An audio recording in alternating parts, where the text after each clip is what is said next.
folks. It's my 65th, so I'm celebrating my staying alive day today. Mio aniversario. Yeah, I have stopped saying birthday for a long time, so when my friends have a birthday, I always say happy staying alive day. Ay, ay, ay, I'm staying alive. It's nice to live another year and still have your health, more or less. So I'm going to kind of reset from today rather than from New Year's Day and, try to do some things I've been wanting to do for a while.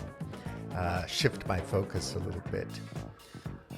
So anyway, I'm going to walk you through a couple of things I was looking at today and just letting you know that, I'm focused on content that teaches me about reality, about how things really work in nature, in society, in human psychology, and so on. I want to understand the world better, so I continually look into things. And sometimes I explore ideologies or perspectives on life, worldviews that are not even close to my own. And I do that for quite a while. I delve into it with an open mind and a generous heart. And at the end of the day, I may get a lot out of that exploration, while at the same time recognizing that I'm not that I'm quite different, that my ideology, my worldview is quite different. So I'm looking at a couple of podcasts, I'm listening to a couple of podcasts, watching some videos, reading articles and books, and generally with that goal in mind to become more aware. Not that it's going to do me any real good, I just enjoy it, and not that I'm going to do you any good or change the world or anything like that. I just think in a world where we're surrounded by complex systems, and of course the most complex system is just human culture. Language, the way we interact with one another, our relationships, and our worldviews, and changing culture, what we think and what we do, is probably the hardest thing to do. Nobody's going to go flip a switch. It's not like corporate process re-engineering or engineering. You're not just going to hire a bunch of consultants to come in and re-engineer processes. It's more like Kaizen, but it's not, because the overall purpose of culture is beyond just profits first or making a product better or markets. So there's a lot of complex things going along in the world, and a lot of various levers and wheels and interwoven systems, and it's difficult to understand them. It's really hard. So most people find it very hard to get their head around those things. So when I'm sharing stuff, I'm basically sharing my journey in trying to understand how these complex systems work, how I fit in, how my family and friends fit in, what's happening in the world. And does it matter? I think it does, but of course at some point I might become totally apathetic, stoically apathetic, and just say, F it, right? Because after a while you're like, oh well, I'm just going to read my books like a monk and stay out of it, because it just doesn't have any meaning for me anymore. But for now it does. I'm going to focus on some creative processes from now on. So, it's not that I post tons of videos or I have a following or anything, but hopefully people will follow my creative efforts in the future. I really hope so. So if you don't mind sharing my channel, I'd appreciate it as a gift for my birthday and my staying alive day. Click like, give a comment, and just like to, hopefully you guys will appreciate what I'm going to come out with this over the next 12 months, and maybe that content will grow in audience and be appreciated by some people. That's my hope. So I'm going to take you through a couple of things I was looking at this morning. Okay, so the first thing I want to share yet again, because I think it's important, the Great Simplification podcast. He's Nate Hagen's posts on YouTube and all the podcasting apps and hosts. He's looking at the world from a systemic perspective and also complexity and also energy, and recognizing that Nate, with his guests and people like him with their kind of way of thinking about the world, recognize that all of these things that we're looking at, whether it's energy or climate change or the economy or anything, are interwoven, intertwined.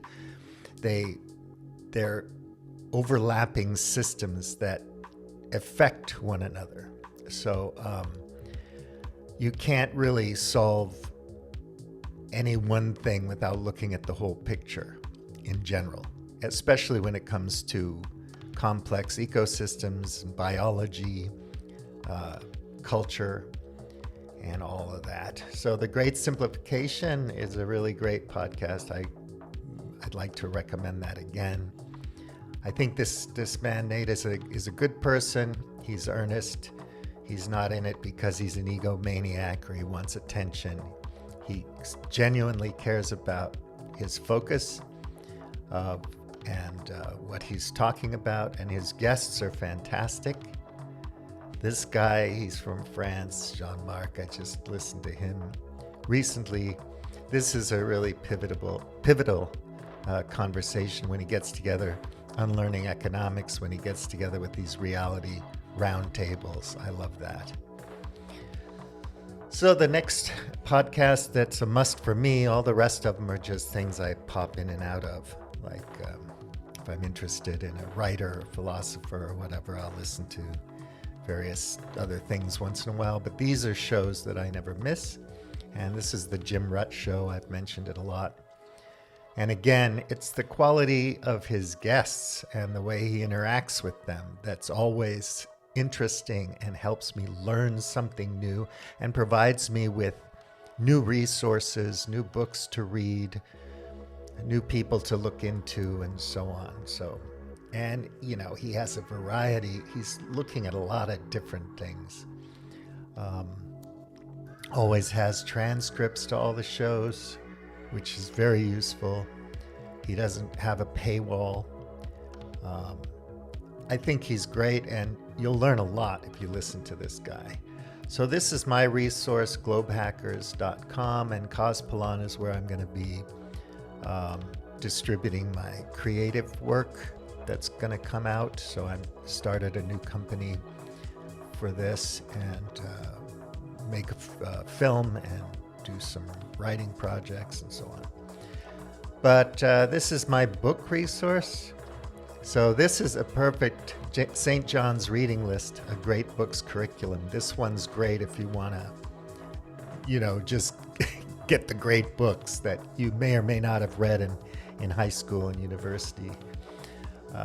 It's a great place to start. It's a great resource to share with your teenagers. Then I go down from time to time. I make little groups of books. So, Oppenheimer came out, so I posted books I've read on things that relate to that. And I did a video about that. And then I lived in China for many years, Beijing, Shanghai, Hong Kong. So, some books on China. People misunderstand China all the time. If you're listening to mainstream media, you'll never know anything about China.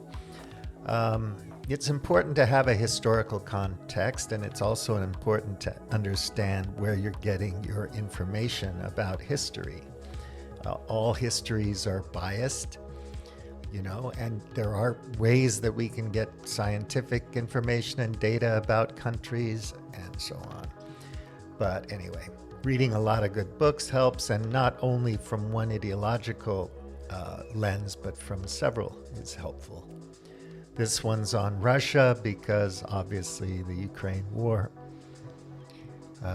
And then broad interests here, a lot of different things. I read different stuff, so I try to challenge my biases and my own worldview by looking at things. So one of my fantasy projects is to get Curtis Yarvin over here, and we walk where Salazar used to walk in Lisbon, and we visit his place, and I'll just let him go on ad nauseum, explaining in detail all of his obscure references and his political philosophy and ideology and so on. It's interesting.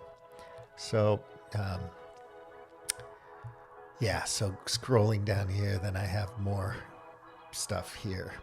And I was just listening to Chomsky, this woman. She's really good on the climate thing from a systemic perspective.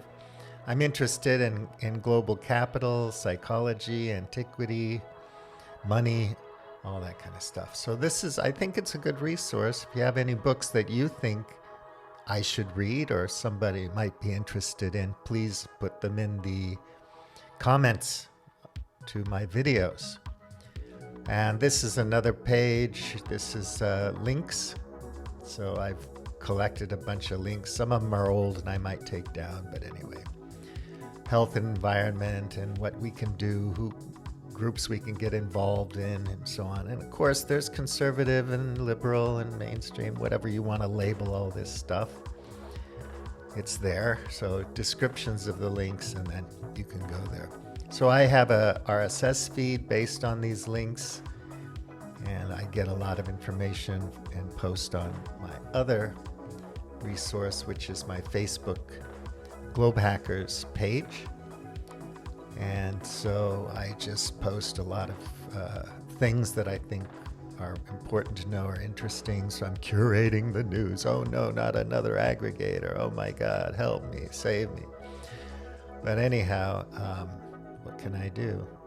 So today I said an honest assessment of American history would preclude its having any moral authority.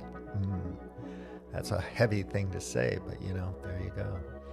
And some people must repeatedly hear the obvious for many years before they become conscious that they have ears to hear. And I said that because of this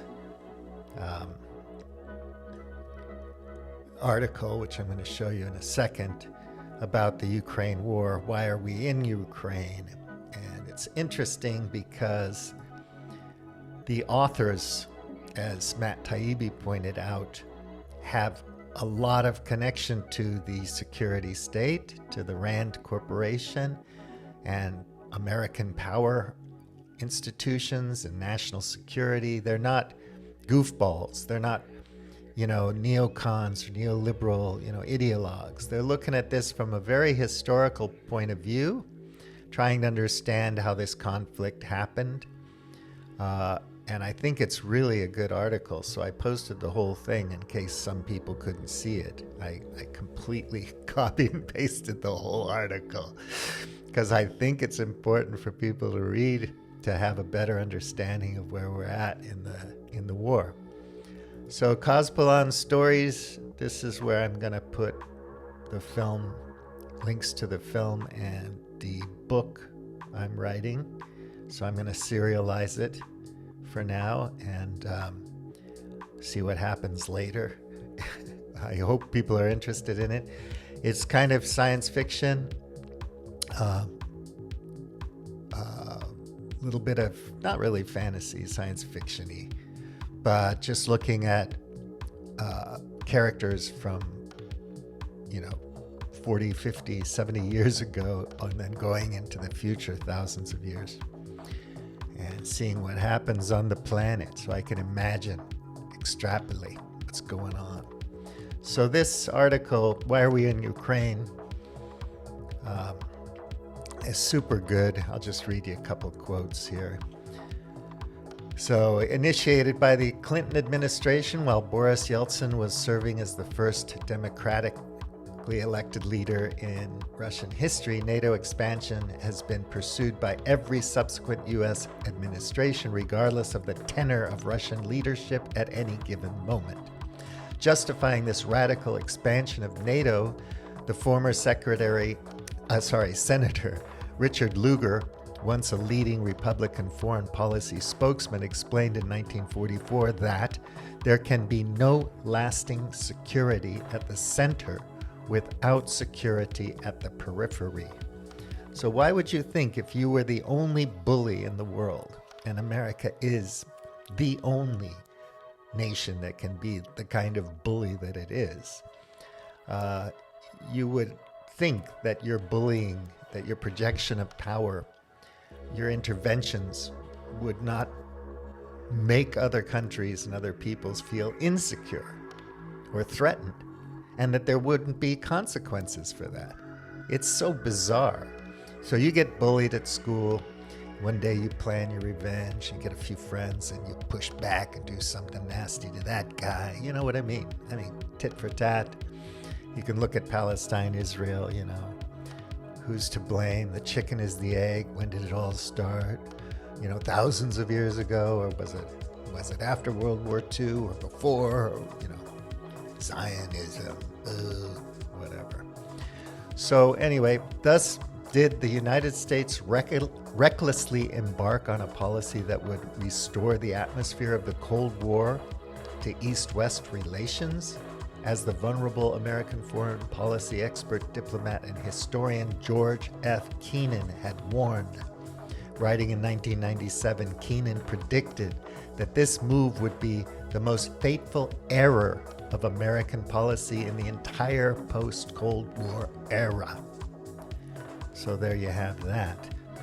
And you know, that's why I said we don't know we have ears to hear, because we're constantly provided this information. We don't pay any attention to it because we have an ideological disease, pathology, disorder, and we just can't see outside of our narrow-minded, myopic, ideological lens. And so we're stuck in it. And then cognitive dissonance sets in, and other biases, motivated reasoning, and so on and so forth, groupthink. And we're completely blinded to information about reality that we can't take on board. So this article, you should read the whole thing. Gorbachev said, defined America's dangerous winner's mentality after the Cold War. So, you know, it became recklessly meddlesome and worst, messianically interventionalist. Now, who could argue with that?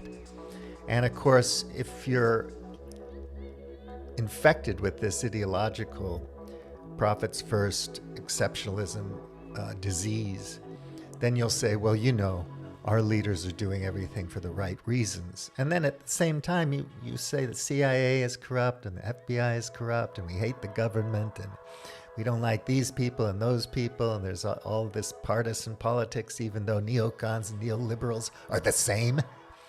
So there's, you know, a distinction without a distinction. You know, it's so weird. So on one hand, you're at odds with your own people. At the other hand, you're at odds with the whole wide world. And somehow Uncle Sam is always right, but everybody in your government and your institutions are always wrong. So the elites are wrong. The educators are wrong. These institutions are wrong. You know, you don't know how to interpret the Constitution. You're wrong. Blah, blah, blah. It's just so bizarre. And yet, people don't understand that war is a huge business. It's a huge enterprise. And it feeds the bureaucrats and the clerks and the ideologues and the power-hungry corporations and their leaders and shareholders, you and me. So the whole thing feeds off of itself. So here's another quote. Oh, yeah. What the planned force appears best suited to provide, and he's talking about the new nuclear weapons technologies and delivery systems, is best suited to provide, as a 2003 RAND report on the U.S. nuclear arsenal concluded, is a preemptive counterforce capability against Russia and China. Otherwise, the numbers and the operating procedures simply do not add up. So this was in 2003. Rand Corporation, defense, And of course, it's the same thing with climate change or other problems. We hear about it for decades and we can't comprehend it because it doesn't tweak our brain chemicals. It's not a dopamine hit, or it's too complicated, or doesn't pay the rent or something, or we're too stressed out to think. So it's sad. Here's another one. From the vantage point of Moscow, you might just want to put yourself in the shoes of your adversary. If Russia is an adversary, you might want to know. It's like the Hitler fallacy about Hitler being insane. Well, if he's insane, he can't be a war criminal. Because in law in the United States, if you're insane, you have a defense. You're not responsible because you're insane. So we'd have to say that Hitler wasn't responsible. Putin isn't responsible. He's insane. Well, if you're going to make that argument, that's kind of ridiculous. You have to assume he has good reasons for doing what he's doing. So from the vantage point of Moscow, U.S. nuclear forces look truly fearsome, and they are. Lieber and press observe. The United States, they continue, is playing strategic hardball in the nuclear domain and then acting like the Russians are paranoid for fearing U.S. actions. You're paranoid and crazy because you're worried about the threat of NATO and the United States? Looking at the history of regime change wars for decades? Really? So you can't understand why they'd be a little bit nervous about you, huh? You just can't get that through your head. Well, that's kind of sad. I think that's an ideological pathology, a narrow-mindedness, an inability to confront reality. So Ukrainian entry into NATO is the brightest of all red lines for the Russian elite, not just Putin. In more than 2.5 years of conversations with key Russian players, from knuckle draggers in the dark recesses of the Kremlin to Putin's sharpest liberal critics, I have yet to find anyone who views Ukraine in NATO as anything other than a direct challenge to Russian interests. So you're going to go for the big boys now. Regime change in Russia, regime change in China. Try to make the whole world Disneyland. And what's going on in the United States? And the original driver of climate problems is the United States. And I'm not blaming us for using energy that was more or less pretty cheap and allowed us to have all these wonderful vacations and Uber stays. I mean, Uber drives and so on. It's all great, We got Instagram. We can travel around the world in our gig economy and take pictures of ourselves in wonderful places. It's all wonderful. But, for decades, the West, but mostly America, consumed more energy per capita than anything anywhere on Earth. And you can find stats like that all over the place. So NATO would be seen as throwing down the strategic gauntlet, Burns concluded. Today's Russia will respond. Oh, you think they're not going to respond? Just like the Taliban didn't step up and fight. And the North Vietnamese didn't step up and fight. They did. They rode their bicycles down the Ho Chi Minh Trail and they kept fighting. And no amount of bombing could stop the Germans from continuing the war. They had to be trampled on by lots and lots of troops and lots of munitions until Russians were in the heart of Berlin. So America just leaves as it always does, and it's going to leave Ukraine in the lurch like it always does. And you look at what's happening over there now, and they have to get more and more badly trained recruits just to fill in the trenches while they're bringing in more experienced soldiers that they're losing all the time. And it's not sustainable. It's just not. But if you want to keep a trench war going for the next decade, why? What good is it going to do the world, anybody, at the end of the day? It's ridiculous. Only a few people profit from this war, and it isn't you unless you own a lot of stock, a lot of securities or bonds or whatever in the defense industry. And if that's your investment strategy, it's unethical, it's sick, but hey, you'll probably make a lot of money and you'll be hanging out on your yacht in Tahiti while people are getting killed. So anyway, that's that. Here's a couple more. When the analyst has drawn those connections, the military and intelligence officers have been taken aback, in many cases admitting, as the analyst reports, damn, I never thought out what we were doing to Russia in that light. So they're talking about this whole approach, like what would happen if China was doing that kind of thing in Mexico. So China has a sphere of influence and so on. Other than that, it trades. I get my stuff from China, and it's not like they have a gun to my head. So it's generally agreed that these missiles, even when fully operational, do not significantly alter the balance of power, i.e. they do not significantly increase the potential megatonnage capable of being unleashed on American soil, even after a surprise American nuclear strike.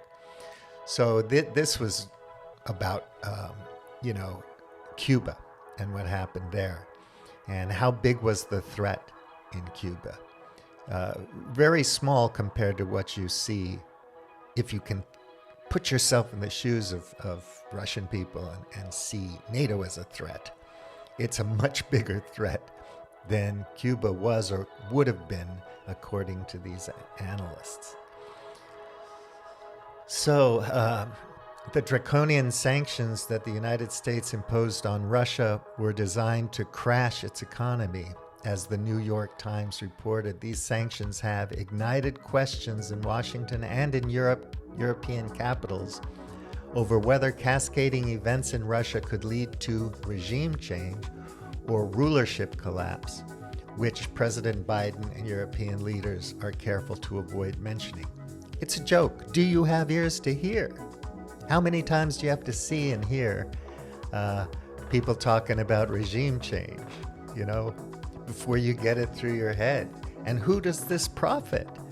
You're some guy working in Wisconsin, really, or wherever, New Mexico.